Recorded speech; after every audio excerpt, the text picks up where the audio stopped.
Hello, everybody.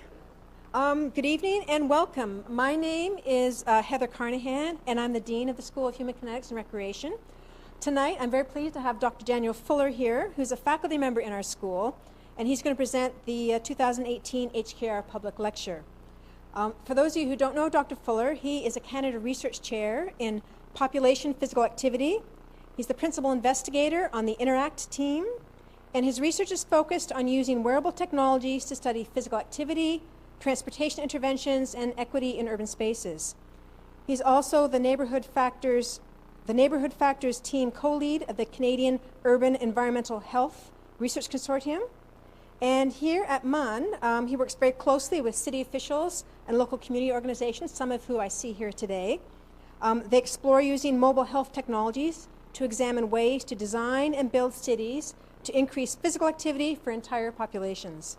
He and his research team are developing new interventions as well as evaluating the impact of existing interventions on physical activity, including bicycle share programs, bridge construction, and snow clearing. Dr. Fuller's vision is to find concrete ways to promote a physically active Canadian population. Ultimately, his mission is to help design urban and rural environments that increase physical activity equitably for the entire population. He holds a Bachelor of Science in Kinesiology and a Master of Science in Kinesiology from the University of Saskatchewan, as well as a PhD in Public Health from Université de Montréal. I'm sorry I butchered that math. You can fix it later. Dr. Fuller will speak to us tonight on designing healthy cities using data and policy. Now, following the lecture, I'd like to invite you to join us in the main lobby for refreshments. And I'd like to take a moment also to thank Joyce, Noel, or Doherty. She's an alumni and a donor to the school, and she established a wellness fund in human kinetics and recreation in her name to ensure that public lectures like this one are available and accessible to all. So on behalf of the School of Human Kinetics and Recreation, thank you for coming, and I hope you enjoy the evening.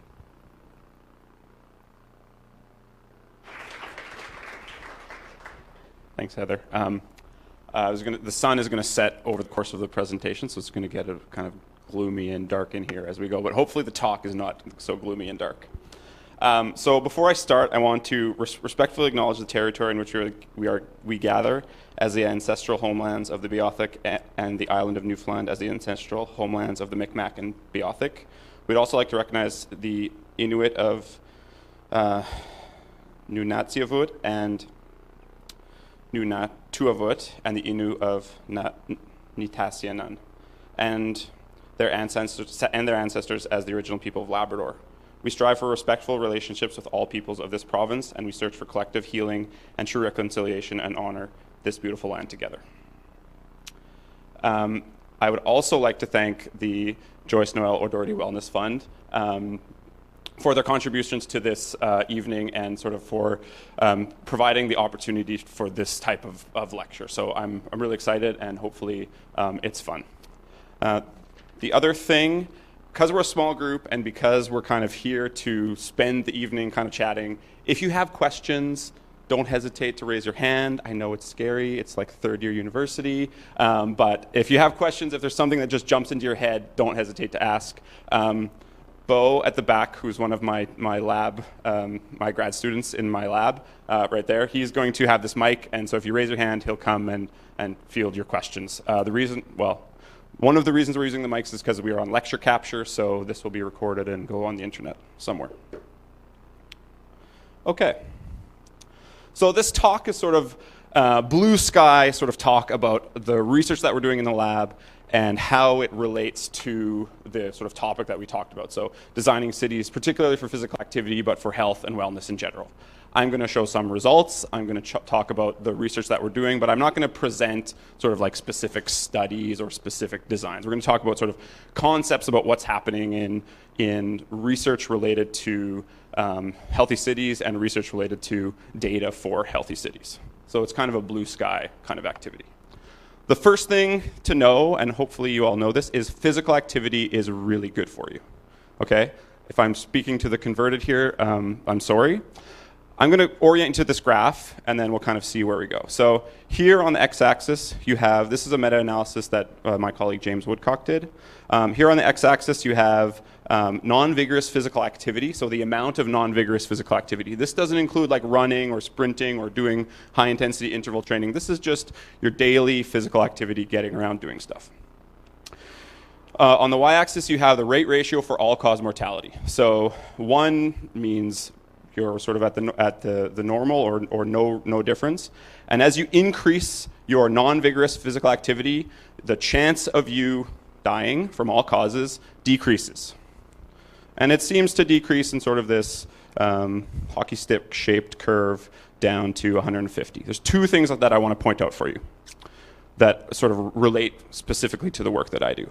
The biggest increase or decrease in your mortality happens when you go from no physical activity to just a tiny bit of physical activity. So if you do nothing now and you do a tiny bit more, that is going to give you the biggest health benefit, okay? So if that's sort of the case for you, that's something that you can take home. If you do nothing now and you do a tiny bit, there's a huge bang for your buck in terms of going from nothing to some. And that's sort of the key assumption of all of our work, is that we're not really worried about all the people over here. They're doing all their activity. They're okay. They're getting the health benefits. What we're really trying to do is get as many people as possible from 0 minutes to 10 or 15 minutes, and hopefully everybody. That's why it's population physical activity. The population to increase their physical activity by a small amount, 10 minutes. The benefit is massive for all-cause mortality. The figure looks the same for diabetes. The figure looks the same for stroke. The figure looks the same for CVD. Physical activity is really good for you.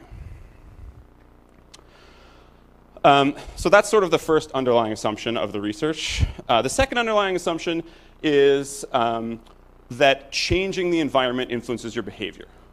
If you talk to any traffic engineer or any architect or any urban planner, I hope that they would agree that you can change the environment to change people's behavior, okay? Obviously, people make choices and people do things that they want, but changes in how we design buildings, design cities, design transit systems, changes in the environment will cause changes in behavior, okay? So that's sort of our second big assumption, that if we change the environment, we can change people's behavior.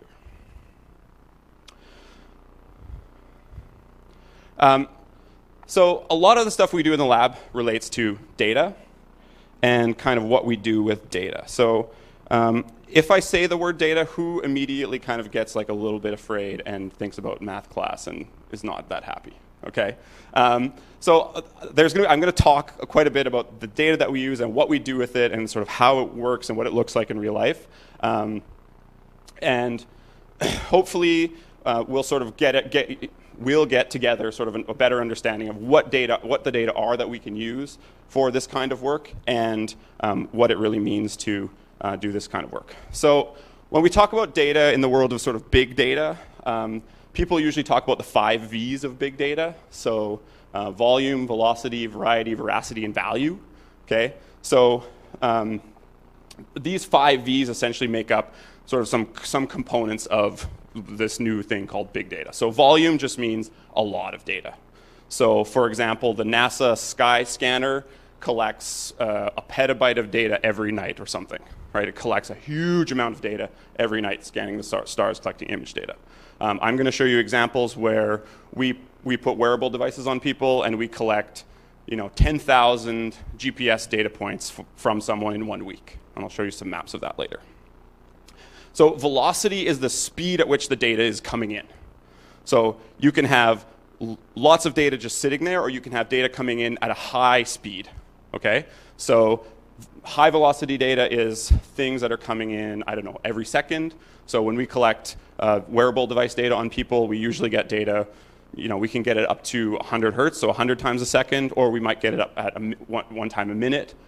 Your low velocity data are things like your census. So the Canadian census, we have one once every so often, right? It's not a thing that happens all the time. Variety refers to different types of data, and we'll look at this today. So we'll see how we can use images and videos as data. We'll see how we can use GPS points and accelerometry as data. We'll see how we can use spatial data and maps as data, so how the different kinds of data that we can use. Veracity is how true the data are, how much we believe the data, okay? How well they were collected, whether it was bias in the collection, and we'll talk about that. And then value, whether the data actually provides some value, whether that's monetary or otherwise. Okay, so quick survey of the last 45 years of cities and health research. Here's what we know in one slide. We know that mixed land use and walkable areas promote physical activity. We know that sprawl reduces physical activity. We know that public transit contributes to physical activity. So taking public transit, taking the bus, makes you go from that not a lot of activity or no activity to that 10 or 15 minutes, because you walk to the bus stop, get off the bus, you walk where you're going. That helps you accumulate your total physical activity. And the other thing we know is that high quality infrastructure are key for helping that second assumption of environments changing behavior. If you have really good infrastructure, really high quality infrastructure, people are much more likely to use those infrastructure. So that's 30 or 40 years of built environment and health research. The challenge that we have now with this type of research is it's kind of general. If I'm in a city, or if I'm an urban planner, or if I'm a transportation engineer, and I ask, well, how do I go about changing walkability? Well, I'll say, make more mixed use, make more sidewalks, make more of these things. And then they go, yeah, but like, how do I do that? Like, how much is a specific intervention going to increase health? So that's what we need to think about now, and that's where the field is sort of going now, is the questions that we're trying to ask are, how much is a specific intervention going to cause changes in health? So, I had an example, one of the traffic engineers from the city sent me an email and said, so if we expand the Grand Concourse by 1 kilometer, how much is that going to change people's physical activity in St. John's? And I went, I cannot answer that question for you. Right? This is those types of super specific questions we can't answer right now. Okay? We're trying to get there, but I can't answer that question. We don't have the tools, we don't have the methods, we don't have lots of things to sort of try to answer those questions. And then the second sort of question that we're trying to ask is, what is the potential health impact of urban form changes? So how can we sort of predict what's going to happen? So this is happening. The Canadian Institute of Planners is releasing a policy document on urban planning and health. Lots of different organizations are trying to understand how changes in the environment, changes in our cities, influence health. And one of the ways that they want to know how to do that is, well, if I build a roundabout on Prince Philip Drive, how much is health going to change? Is it going to increase? Is it going to decrease? And so on. And when we talk about health, one of the challenges is that there's co-benefits and co-risks, right? If I build a roundabout on Prince Philip Drive, well, maybe collisions are going to go up. So injuries are going to go up. But maybe physical activity is going to go up too. And maybe air pollution is going to go down because cars are going slower, right? So how do we try to take into account all of these co-benefits and co-risks into one kind of model that says this is going to be good for health on average, right? So that's a challenging sort of thing. And then the last thing we're really interested in trying to do is sort of ask the question, what can researchers do to help cities? So as you know, decisions in cities are political, and decisions in cities are often challenging and often sort of, there's a lot of pushback, right? We don't like change, and cities have to change. Cities change. So sort of the question is, how can researchers help with cities planning and cities sort of justifying the decisions that they're making related to creating healthy environments? Because most cities are going there. So that's sort of the Cole's notes of the talk so far. So I'm going to sort of talk about 4 themes: data and methods, policy, ethics, and open science. And I'm going to give you specific examples in this next section from the work that we're doing in the lab, sort of how we're trying to answer these, how we're starting to try to get answers to these sorts of questions, like how much does a specific intervention increase physical activity? What's the overall increase or decrease in health from specific interventions? I'm going to talk about policy and sort of what that looks like in my work and other work. I'm going to talk about ethics, because you'll see some GIFs later of our Mark Zuckerberg. So there's a lot of questions right now about ethics and data and what's happening, and the lab has kind of been thinking about those things too, and related to that, open science is another theme. I'm going to talk about 6 projects that we have going on in the lab. ITHM, bike maps, urban form measures, computer vision, itinerum, or interact, and ethics. So I was sort of talking about this idea that we want to try to model the health benefits and health risks of specific urban planning interventions. So one of the projects that we're working on is this Integrated Transport and Health Impact Modeling Tool, or ITHM. It was developed by that fellow James Woodcock, who was cited at the beginning. So he's in Cambridge, and he's a transport and health modeler. So one of the things that we're trying to do with James and the sort of international group is to develop a tool in this statistical programming language called R, which you don't have to know about, that lets us try to estimate potential changes in transportation. So if we build a roundabout on Prince Philip Drive, or if we close a street, or if we change Metrobus, what is going to happen to health, okay? And it considers multiple factors, co-benefits and co-risks. So just to give you an example, this is a paper that was published by Neil Maislish for San Francisco, estimates in San Francisco. So what they wanted to know is, what would happen if we moved to 3 different scenarios for our transit system? If we only promoted low carbon driving, so if they put in policies that would increase the use of electric vehicles and other low carbon vehicles and increase the use of transit, what would happen to health overall? If we only promote active transportation, if we only encourage people to walk or cycle, what would happen overall? And if we did both of those things together, what would happen? And what you can see here is that compared to our only changing low carbon driving, our active transportation far outweighs. So when you look at premature death or DALYs, so those are disability adjusted life years, increasing active transportation by far has the biggest impact on overall health. So this takes into account air pollution, exposure, physical activity changes, collision changes, and we're working on including noise in these newer models. Why is that, you ask? Because physical activity is really, really good for you. So the effect of physical activity, of increasing physical activity, far outweighs increases in risk related to collisions, related to air pollution. So again, sort of physical activity is really trumping. Now, this is San Francisco. The air is relatively clean, and it's not particularly dangerous. When you go to some international cities, the benefits of physical activity don't outweigh because air pollution is really high and it's really, really dangerous to use transportation. So we're sort of trying to work through all of these things with this ITHM tool. The next thing I'm going to talk about is bike maps. So bike maps, here there's water bottles for you at the end, and there's a secret surprise a la Oprah Winfrey. So bike maps is a citizen science project that was developed by Tristan Nelson and Megan Winters at UVic and Simon Fraser respectively. Essentially it's a mobile app where people can report cycling collisions, cycling incidents, and other bike thefts and those kinds of things. The need here comes from the fact that only 30% of bicycle collisions are recorded in either police data or injury data. So we know that we have this big underreporting of risk and of injuries with bicycle data. And we also know that cyclists are 2 times more likely to be in a collision and to be injured than motor vehicle users.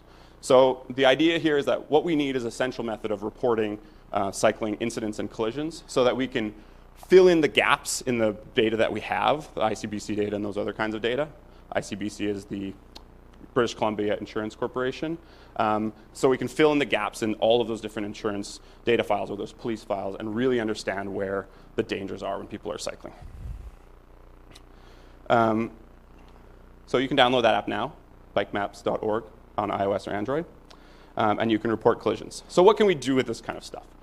So this is a paper published by one of Trislan's students, and they looked at the data. They looked at data from collision data from 2009, 2011, 2012, 2013, and what they tried to do was estimate how much the implementation of cycling infrastructure in Vancouver increased safety for cyclists. So does cycling infrastructure make you safer? this is still a debate for some reason, but the answer that they came up with is yes, and they used a really neat method to sort of try to come up with an answer to, does cycling infrastructure make you safer? So they're trying to look at changes in the density of collisions over time and try to attribute those to cycling infrastructure. This is safer as a cyclist. Can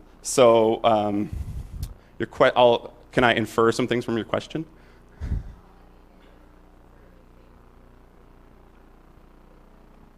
Right, so this is a challenging question. We don't have a really clear answer, but it seems like one of the things that also happens when you implement bike cycling infrastructure is that it also becomes safer for cars, because what tends to happen is people slow down, which is really good for safety in your car. Like if you're driving a car and you drive slower, it's a lot safer. And people pay attention a bit more. So the slowing down is the big factor here. So when you increase cycling infrastructure, your lanes tend to get narrower, you have a little less space, so everyone slows down, the bikes and the cars together, and that makes everyone safer.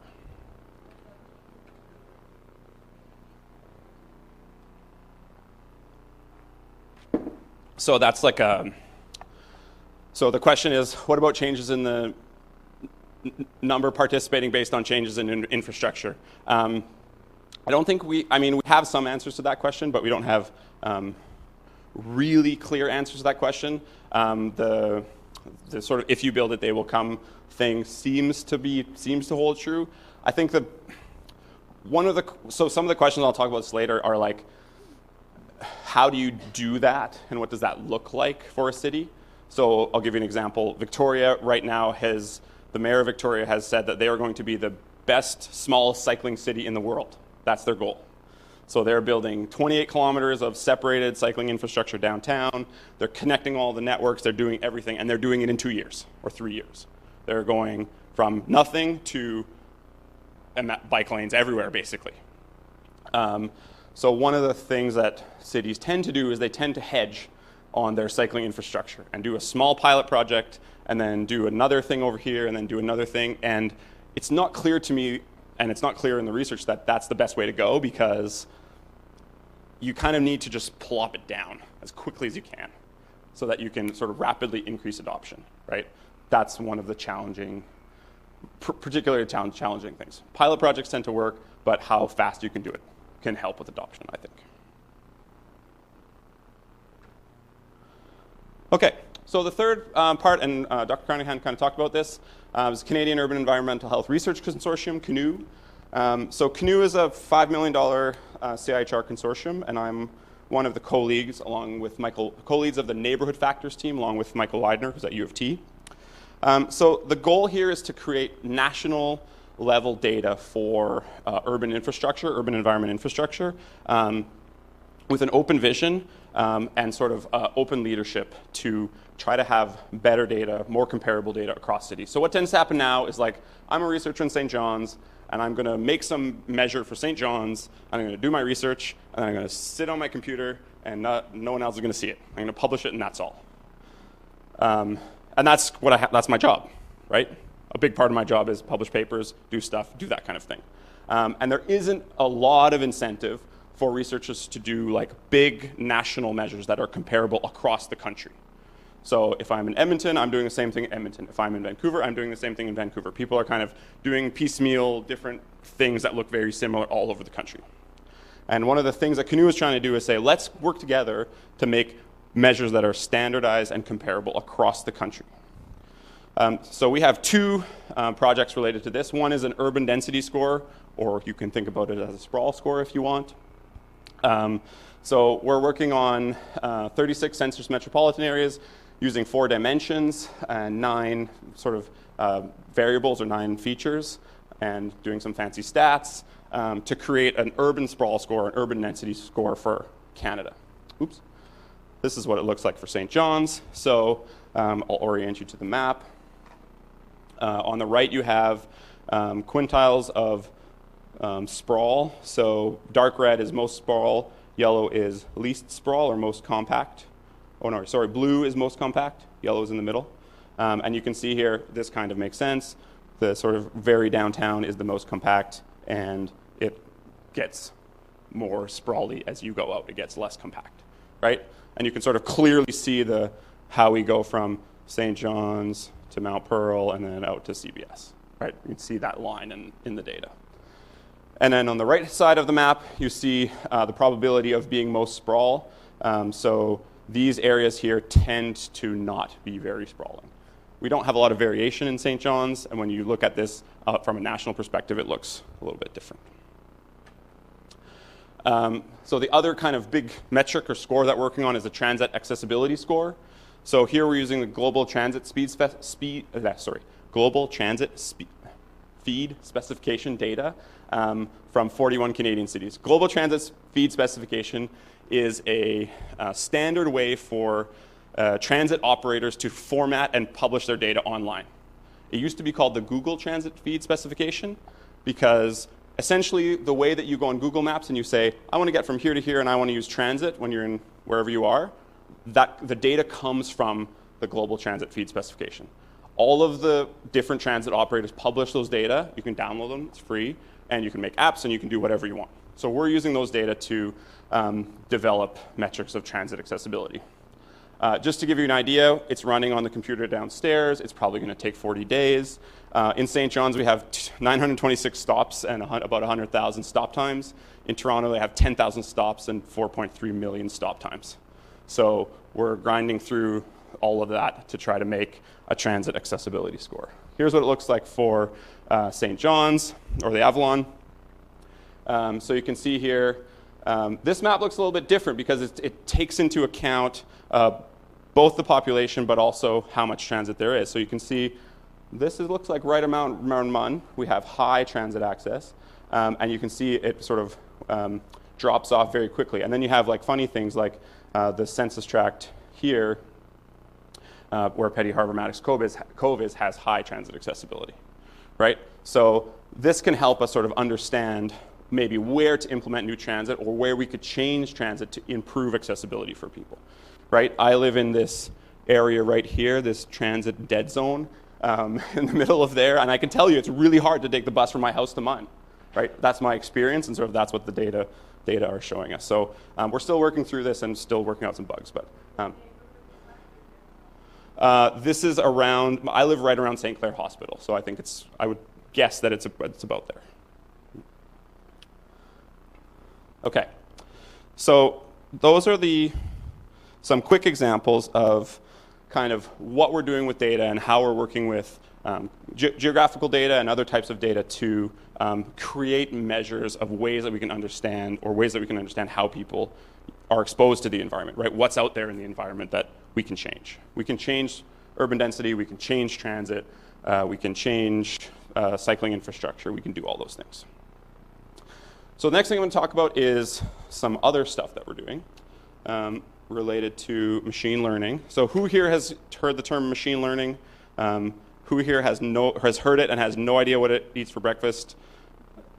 Most people? Okay. So we're going to watch a little video, and then I'll talk a little bit about what kind of stuff we're doing.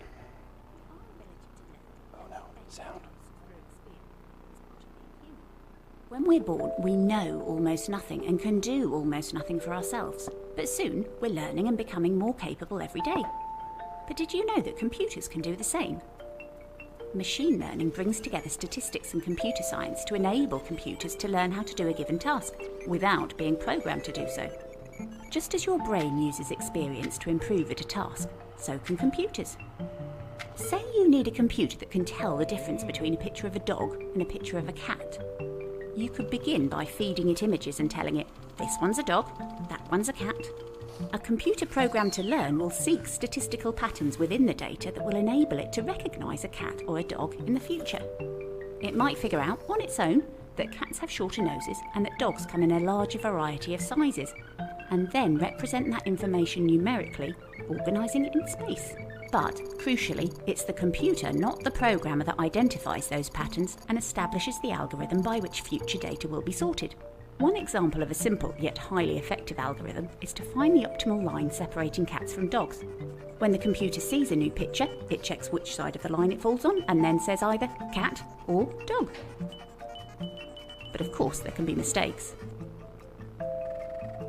The more data the computer receives, the more finely tuned its algorithm becomes, and the more accurate it can be in its predictions.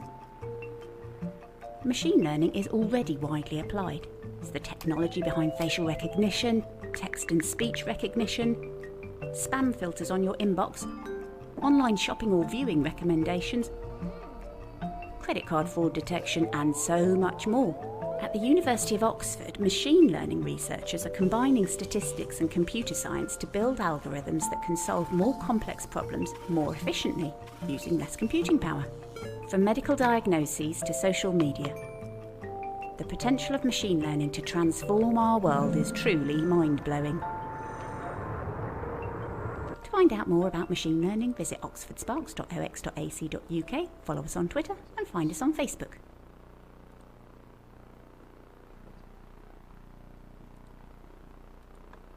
Okay.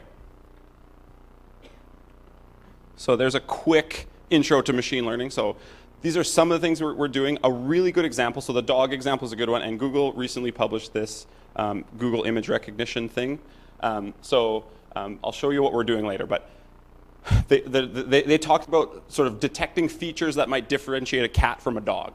So this is an interpretability kind of thing that Google has recently published. So one of the things that they talk about is that Google's deep learning algorithm has developed multiple ways to detect floppy ears. So the algorithm is learning what a floppy ear is and has multiple ways of trying to understand what is a floppy ear and then applying that to, am I a cat or am I a dog, right? And you can see here, might be a little bit hard to see, if I scroll over, this is the images that you're looking at are actually what the machine learning algorithm sees and how likely that is to be a floppy ear. You can do the same thing with a cat head. How likely is this to be a cat head or a dog snout? So these are the kinds of things that the computer algorithms are doing with the data. Go back. So what are we doing with this stuff? Well, we're interested in urban environments. We're interested in healthy cities. We're interested in urban design. So we're kind of working on two projects right now. I'll talk about the cycling infrastructure. So we're trying to develop a method to automatically detect cycling infrastructure and changes in cycling infrastructure from video data. Okay? So we can do the same thing. We can use the floppy ear detector. We can use a bike lane detector and try to sort of develop a bike lane detector that's going to find bike lanes in images or video data. Okay? So this is what our picture looks like. And this is what our machine learning model shows us, or this is what it detects in the picture. And then we can use the data to try to develop measures of is there something in the environment and has that thing changed in the environment. In the St. John's context, I'm really interested in working on is there snow on the sidewalk detector for image data. So we'll see if we get there. It's a hard problem, but it's something that we're sort of starting to think about developing. So the things there was that Rosie video from Oxford. Machine learning is hard work, and it's a lot of programming, and it takes time. So it's not like Google just said, okay, we're going to do this thing, and it took 4 days, right? It takes years, and it takes hundreds of employees working hard to develop these kind of technologies. So that's something that we need to keep in mind. The other thing is that the data are key in sort of any machine learning project, right? The data have to be really good quality. You have to know where they come from, and you have to understand the biases that exist in the data. Otherwise, you can create other problems. We'll talk about that after. The next project is Interact. So this is a national research project called Interventions, Research, and Action in Cities Team. And what I'm going to talk about related to Interact is collecting GPS and accelerometer data. So for Interact, we're looking at the potential impact of 4 different interventions. The cycling infrastructure I talked about in Vancouver, the AAA bicycle network. The Arbutus Greenway in Vancouver, which is a $9 million investment in trail through major parts of downtown Vancouver. In Saskatoon, a bus rapid transit system, so imagine a subway system on buses. And in Montreal, the impact of the Montreal Sustainable Development Plan. And what we're doing is we're giving people a phone app, and they download the phone app, and we collect their GPS and their accelerometer data, and we ask them questions, okay? And this is what we get. This is me. So you can see There's Mun. There's some routes that I take. There's my house. Okay. And what we're trying to do with this, the Interact data, is to use machine learning to try to predict what mode of transportation someone is using. So what we want to do is say, given your GPS data and your accelerometer data, can I predict whether you're walking, whether you're on a bus, whether you're on a bike, whether you're in a car, whether you're on a scooter? Scooter's pretty hard.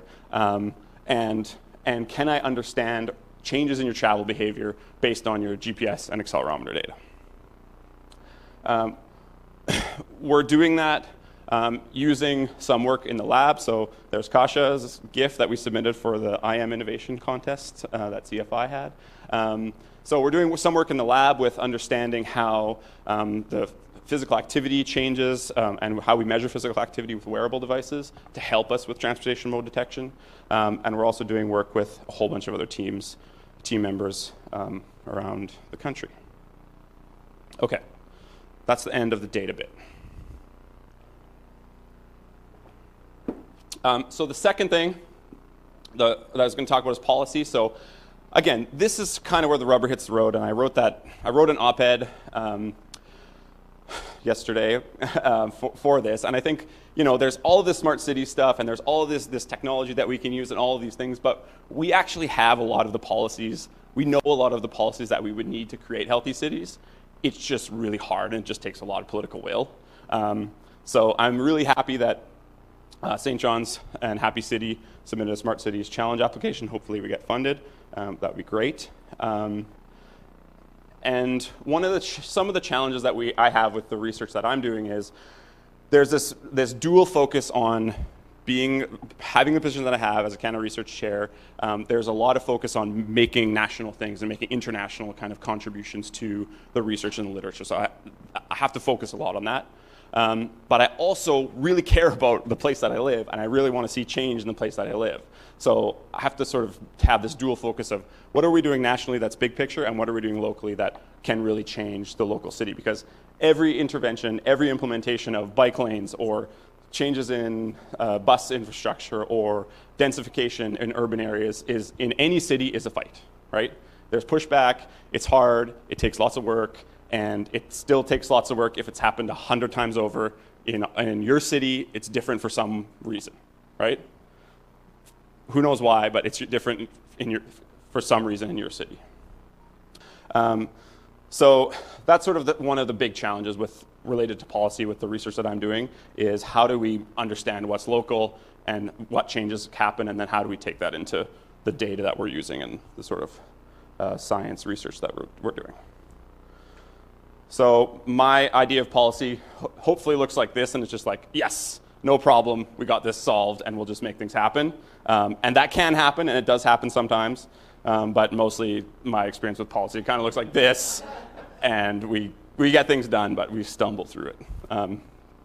And we just kind of keep working.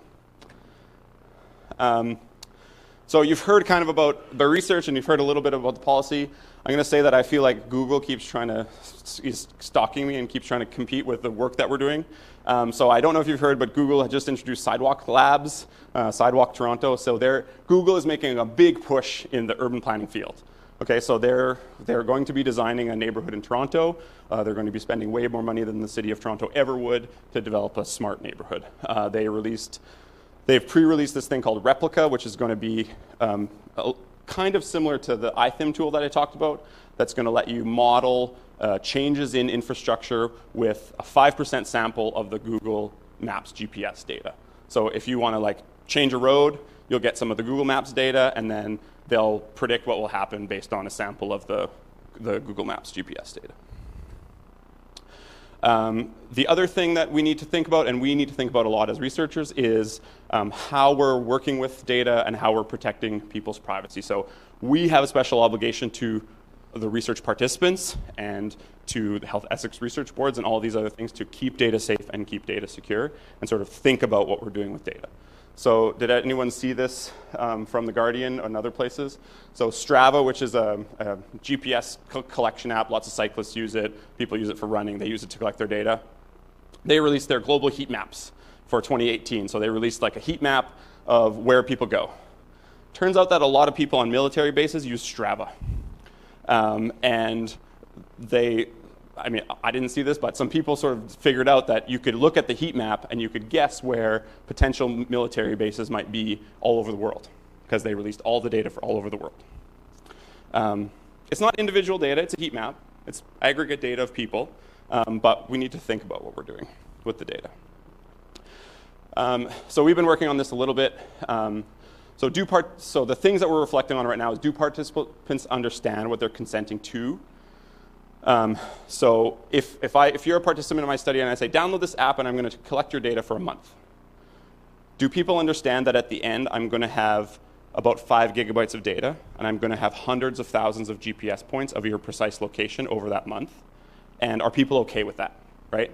And then secondly, do they understand what they're consenting to, what can be done with the data? So do you understand that with that GPS data and with that accelerometer data, I can predict the mode of transportation you're using, I can predict your physical activity relatively easily, and as the machine learning gets better, I'll be able to predict lots of other things, whether you're washing the dishes, for example. Who knows?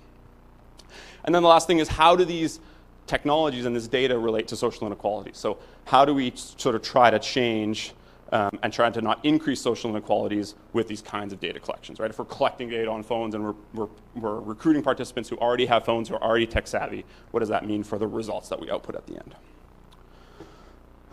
And this is essentially the same thing that's happening to Facebook, and it's the same questions. It's just that they're in a public company sort of scenario, and we're in a research scenario, right? People are going, well, what's happening with my Facebook data? What can you do with my Facebook data? You can download your Facebook data. They make it really hard, but you can't download anything close to the real amount of data that they have, right? Because they don't talk about what can be done with the data. They just give you the data. So related to the social inequalities piece,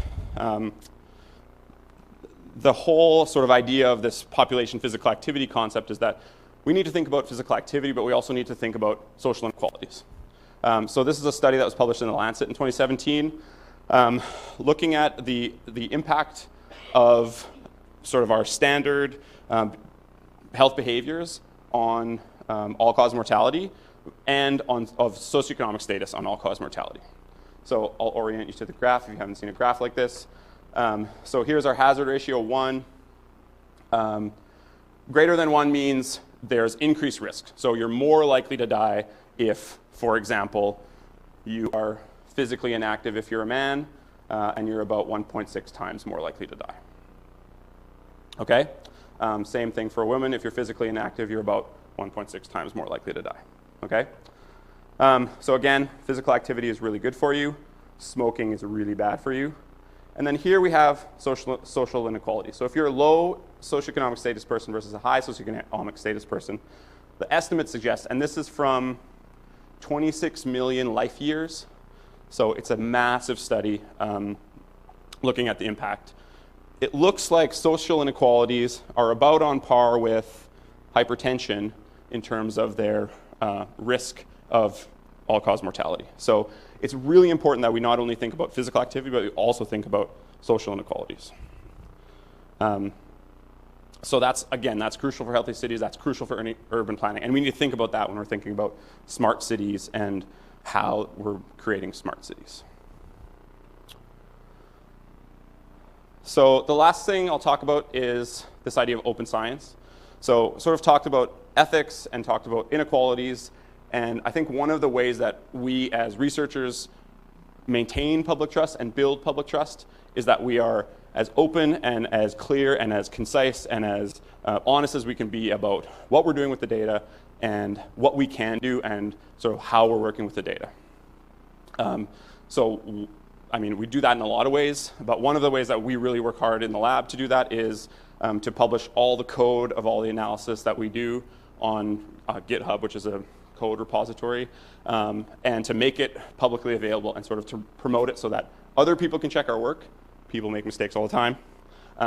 So that people can copy us, so that people can use what we've done, and so that we can share that with other people. So that's something that's really important. And this is an op-ed that was published in the, I want to say, Wall Street Journal today by a prominent AI researcher. And he said, for the sake of social well-being and security, individuals and private companies should not be allowed to possess any exclusive cutting-edge technology or core AI platforms. So the idea here is that all of the technology, all of the AI, all of these things that are coming should be a public good, right? They shouldn't be private, they should be public good. And I think that's really sort of at the heart of what we're trying to do with open science. So that's pretty much the end of my talk. I want to thank the people who fund the research that I do. So the RDC, which is now Innovate NL, but they don't have a logo. So Research and Development Corporation of Newfoundland, Canadian Institutes of Health Research, Canada Foundation for Innovation, and the Canada Research Chairs Program. I really want to thank my team. I moved here 2 years ago from Saskatchewan. I didn't know very many people, and now I feel like, especially in the lab, things are going really well, and I feel like we have a really good group. So I want to say thank you to Farah, JLo, Henry, Desiree, Kasha, Jay, Bo, Majid, Maria, Melissa, Michelle, and Richard. Thank you. You make the lab, and they do all the work. I just sit and try to get the money and try to keep things moving, and they do the work. So thank you, guys. I really appreciate it. And that's that. Thank you very much.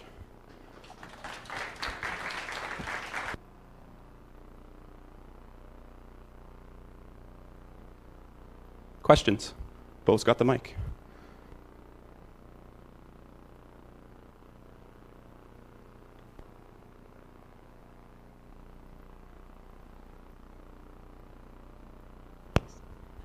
I was wondering if you could elaborate. You know, you talked about the AI sidewalk snow thing where you're trying to identify where there's snow on the sidewalks. How would you implement that? What would you do with that information? Yeah, that's a good question. So this is one of the, I'll try to go back. So this is one of the things that we're still working through with this image detection kind of stuff is like you detect the images, and then basically what you need to do is convert that into some usable kind of metric or usable kind of measure, right? So, and whether you can do that you need to convert it into some kind of usable metric. So in the sidewalk clearing example, like my pie in the sky dream, like 5 years from now, is that all of the snow plows will have cameras mounted on them that will be feeding data live to our servers in the lab, and will be automatically detecting the cleared sidewalks, and then we'll publish a map automatically that says, like, you want to make a walking route where the sidewalks are cleared? Here is a map that will get you there with cleared sidewalks, right?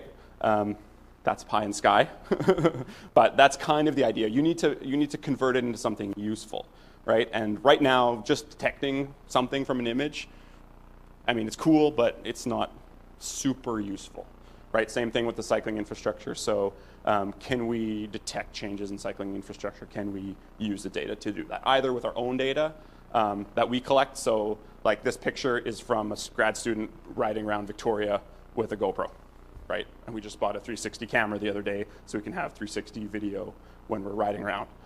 With Canoe, we're trying to work with Google to get access to the Street View data, so all of the Google Street View data for Canada, to be able to apply this like at massive scale.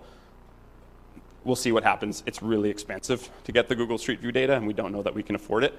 We were hoping they were going to cut us a deal, but we'll see what happens. So those things are still under discussion. But yeah, that's the thing. You've got to like make something useful out of it. Hi.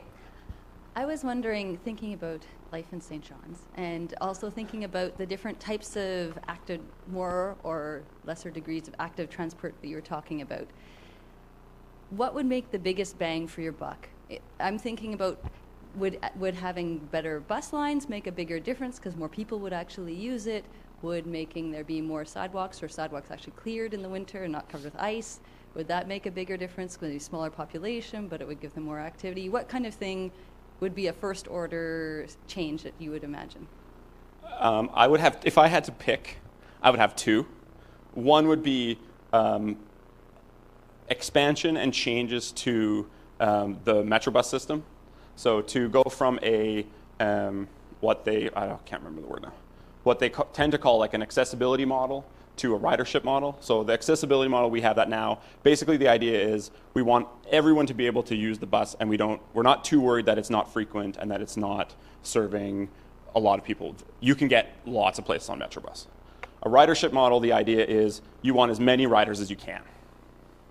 And the idea would focus Metrobus to much more dense areas and would increase service in areas like around the university, around downtown, those kinds of things, so that we could increase ridership. That would be my number one. My number two would be clearing the sidewalks. I mean, I have a 2-year-old and a 5-year-old, and we bike to daycare and we do those things, but it's hard in the wintertime to do those things. How we go about doing that, you know, lots of municipalities have snow shoveling bylaws or other kinds of things, and we do too, but some way to improve accessibility of the sidewalks is key. Those would be my top two. Easy problems, I know. I had a question about like the per capita bikers in St. John's compared to some of the other cities that you're working with. So how do we fare? And it's kind of a two-part question, because I spent a fair bit of time, 5-6 years in Manitoba, and in Winnipeg, they don't have great bike infrastructure, but there were a lot of bikers on the road. And even to go to that too with the winter part, winter doesn't stop them. Like, there was bikers all winter long. So they've got the cold plus the snow and ice on the road, because at least we have ice control here, which they don't even do there. So how do we compare in St. John's? And are some of these barriers that I hear when I hear them on the talk shows, like there's too much snow and our streets are not made for, but like I've seen places that they're no better than here. But, you know, so how does that all fare into your research? So the census, I don't know about Winnipeg, but in the 2011 census, our cycle to work mode share was 0. It was small enough that they reported it as 0. And now we're up to like 0.1 or something. So there's very few cyclists overall in St. John's. So that's number one. How we fare in terms of environment, I think it's kind of like this interaction between all kinds of things. I think one of the differences that I've noticed in St. John's is that we have this other thing with narrow streets and different kind of snow clearing than in Winnipeg, my experience. So it just means that in the wintertime, everything gets really narrow, right? And that's particularly challenging for cyclists and particularly scary for cyclists when, you know, cars are driving by and getting really close and doing those kind of things, which they still do in Winnipeg, but just not as close.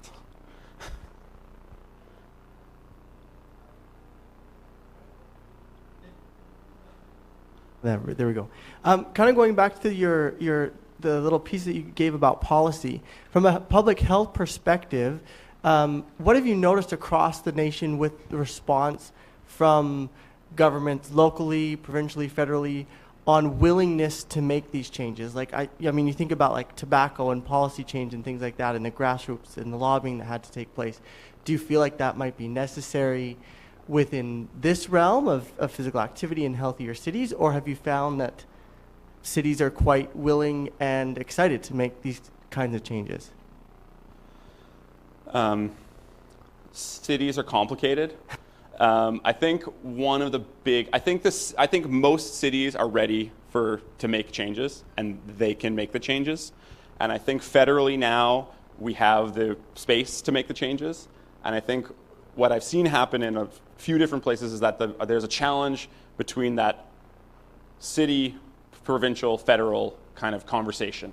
The cities are ready, the feds are ready, and lots of times the provinces are like, what are you guys talking about? Why do you want buses? We want more roads, we want bigger highways, because the province deals with the highways, right? Even if a highway is in a city, it's the province that deals with it, it's not the city. So the province is like, no, we don't want buses, we don't want these things, or maybe they're not, we don't want, but there are challenges to getting that conversation across the different levels. You can see that in Ontario, you can see it in Quebec, you can see it here, you can see it in Saskatchewan. So I think that's right now, that's sort of the big policy challenge that I'm seeing. Like the city's Smart City Challenge, like every city and their dog applied for the Smart Cities Challenge, as far as we can tell. Lots of people were out, all the cities were interested, everyone wanted to do it, and that's a federal program, right? So it seems like that's my not so short answer. There you go. Now, so to stay in the sort of more policy and / implementation, when it comes to governance models, like what I've seemed to have noticed here is I feel a disconnect between Metrobus and the city. I don't know if I don't know if I'm actually right, but have you noticed different types of governance lead to different results? If that makes any sense. I don't think I can answer that question well. Yeah. It's a hard question. And also how different cities work together to make something that like brings connectivity and regional. Yeah, like, I mean, the regional question is really hard. Yeah. Go to Montreal, and if you go across the river, you need a different metro pass on the same metro system because you're in Laval, or I mean, you did. I don't think you do anymore, but I mean, that's a long time coming for that. Toronto has similar challenges, so the sort of larger region, like the Avalon, is a challenge. Some things are happening. There's our Avalon consultations. There's lots of things that are pushing, lots of sort of policy pieces that are pushing this conversation on the communities in the Avalon. So I think that that's part of this idea in the piece that I wrote about. This is like a time for change. We've got this smart city stuff. We've got different things that are coming at the city level, at the provincial level, at the federal level, that are all kind of coming together to say it's time to do something now, right? So I think that's happening. But what the governance looks like, I have no idea. I like to sit in the lab and work on computers. Is this on? Yeah.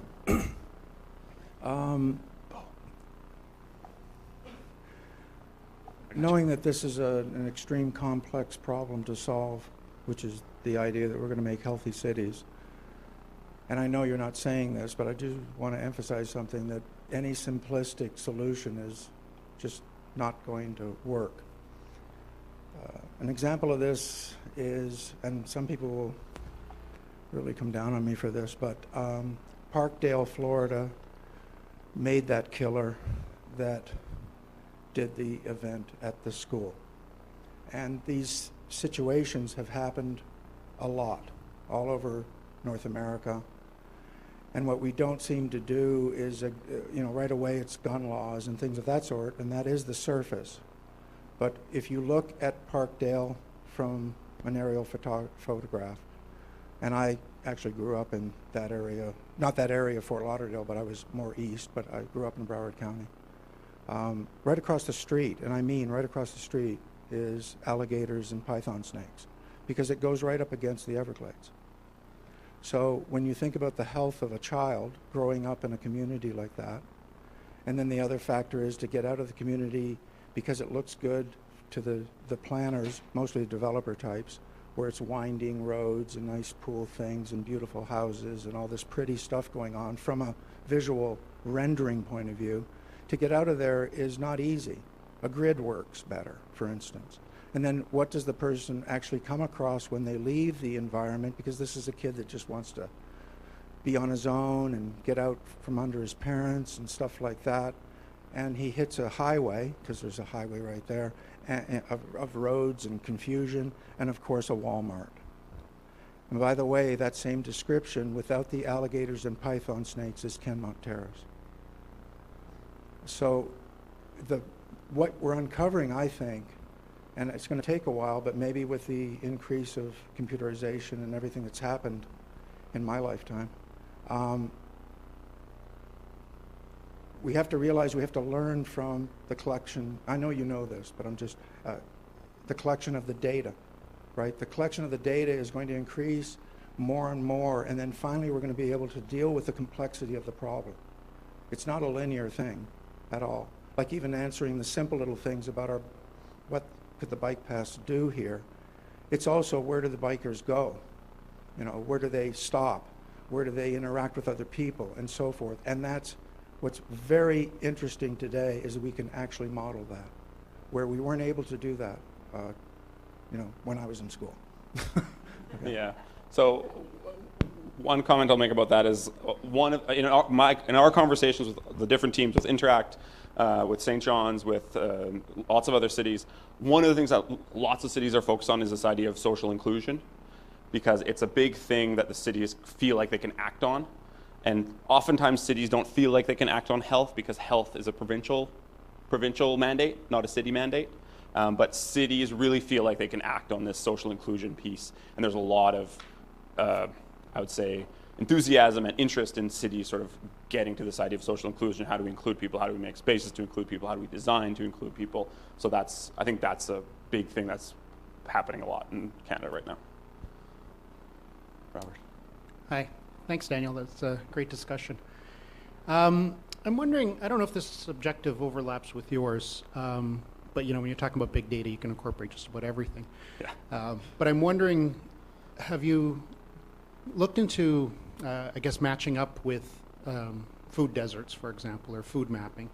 Because when we're talking about healthy environments or healthy, neighborhoods or environments where, we talk about childhood obesity and solving that problem, and not only is access to a sidewalk or a park really important, but also having access to affordable food and, not ending up in these food deserts where you just can't find cheap food anywhere nearby, and that contributes to the obesity epidemic. But I know there's a lot of data out of Saskatchewan or Saskatoon on that kind of thing, but is that part of your I'm not doing it, but yes. So the neighborhood factors team for Canoe, food environments fall under like our big umbrella of neighborhood factors. So sort of the neighborhood factors team, what falls under our umbrella is this built environment, sort of urban environment stuff, transit, sprawl, walkability, food environments, social inequalities or neighborhood inequalities. All of that sort of falls under our big umbrella. So Michael Wagener, who's at U of T, his sort of specialization is food environments and health a little bit more. So he's spearheading the food accessibility measures for that we will be developing with Canoe. So there was a meeting 2 weeks ago in Toronto, basically where the I wasn't there, but the group of people who will be working on the food environment stuff from Canoe met with Statistics Canada to sort of start the process for negotiating access to all of the business registry data for Canada, and then to be able to start thinking through like what a food environment or food desert or food accessibility measure might look like for all of Canada, for all of the cities. So it's coming, and it's in development. Food is like, I often say I'm glad I study physical activity, because food is just way harder than physical activity. Yeah. All right. Throughout the presentation, you said physical activity is important and it improves health, and you keep reiterating this phrase. And if we move from from nothing to something, it will give the biggest yield in health benefit. But if later on in the presentation, you said to improve accessibility to transit and the amount of users to transportation. Does this give the same health benefit? Because it is still a sedentary movement. They're just moving from point A to point B in a seated position. Okay, is that the question? That's part one of the question. Okay, remember that the second assumption of my presentation is if we change environments, we will cause changes in behavior. So the assumption that we make is that if we increase transit accessibility, if we change the environment of transit, we will change people's behavior related to using transit. Now, it's not a direct cause and effect kind of thing, but that's one of the big assumptions that we make. So that's first. Second of all, I mean, there's lots of research that shows that people who take transit tend to be more physically active, so they walk to the stops, they walk from the stops, and what I'm more interested in is this non-vigorous activity, this sort of everyday activity that we incorporate into our lives. So that's where the transit piece comes in. So if we think that the assumption is valid, and I think that it is, that if we improve access to transit, people will use more transit, then they will get more physical activity if they use more transit. We're not talking about a lot of activity. We're not talking about making everyone a runner. We're talking about people just walking for 10 more minutes a day. Yeah, next question is I lost my train of thought. All right, I'll stop there.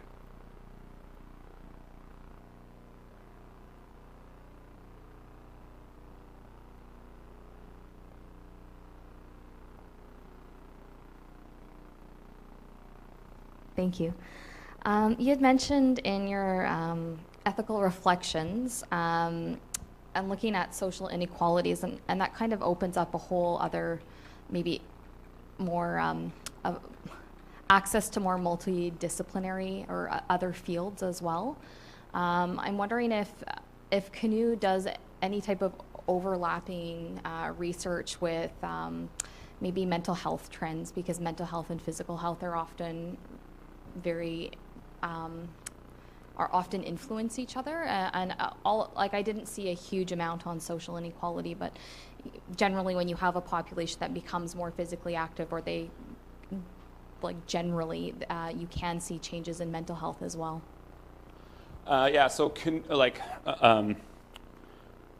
the things that we're doing with Canoe, so the transit access measure, the sprawl, the food environments, those are what we would call in health exposure measures. So those are kind of like the things that are influencing you from the outside. And then your mental health would be your outcome, so that would be the thing that you're interested in changing, probably. So on the exposure side, we're sort of building these national indicators for Canoe. And on the outcome side, the goal of Canoe is to link the exposure data that we create to all kinds of different cohorts, so longitudinal studies of people. So here in the Atlantic provinces, we have Atlantic Path, which is a large longitudinal study that collects, it collects physical activity data, collects mental health data, collects food data, it collects all kinds of data on people. And the idea is that we'll be able to link the exposure data that we develop with Canoe with these existing cohorts. So we have the Atlantic Path, and there's other provinces that have the same data collection. There's also focus on maternal child health, so we have partnerships with maternal child health cohorts and other sort of big cohorts that are happening in Canada. So it's kind of the idea with Canoe and sort of mental health. So link the exposures that we create with whatever health outcome you're interested in. Mine is physical activity. Lots of people do mental health stuff.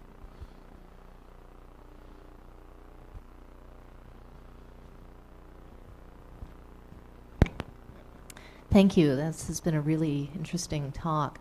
I'm just reflecting a little bit on the sort of the leapfrogging between the policy levels of municipal and federal practice right now. That is looking at a number of the challenges you've laid out, and it seems to me that the province exists in a middle space that has to be able to reconcile urban and rural circumstances, particularly in this province, and that is perhaps part of the policy gap or policy motivation gap that is in evidence.